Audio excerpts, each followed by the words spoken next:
Kežmarok oslávil Deň detí aj tradičným podujatím, a to festivalom Krojované bábiky. Už roky ho v našom regióne organizuje Potatranské osvetové stredisko Poprad.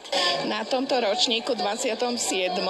sa zúčastnilo 11 súborov. My sme veľmi radi, že máme aj zahraničných hostí a ten cieľ je taký ako u dospelých. Tí dospelí by mali odovzdávať tradície a vychovávať deti v tom našom ľudovom, v tom našom slovenskom. A myslím, že sa nám to darí prepájať aj so zahraničnými súbormi. Tento rok trojdňovému festivalu neveľmi prialo počasie. Oni sa stretli už v piatok, mali takú súboriádu, tam sa učia niektoré tance nové, spoznávajú sa navzájom, lebo aj to je cieľom, aby sa deti navzájom spoznali. Sobota bola popradská, to znamená, bolo slavnostné prijatie na Mestskom úrade v Poprade, potom bol sprievod týchto súborov po Poprade a nakoniec to vyvrcholilo takým spoločným programom v rámci oslav Medzinárodného dňa detí v Poprade. No a dnes sme v Kežmarku.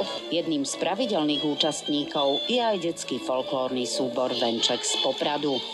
Tak detský folklórny súbor Venček má už 34 rokov, takže už nám pekne vyrastol do krásy a tento rok sme si pripravili program veľmi špeciálny. Odbehli sme do Zamutova a dievčatá si pripravili piesne a zamutovské tance. Natrafili sme však aj na členky domáceho detského folklórneho súboru Maguráčik.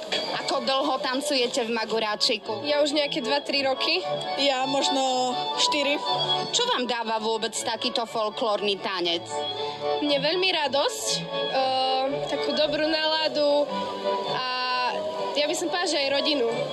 Ste dobrá partia v Maguráčiku? Jasné, najlepšia. Počasie v Kežmarku však neumožnilo uskutočniť záverečnú výmenu krojovaných bábik.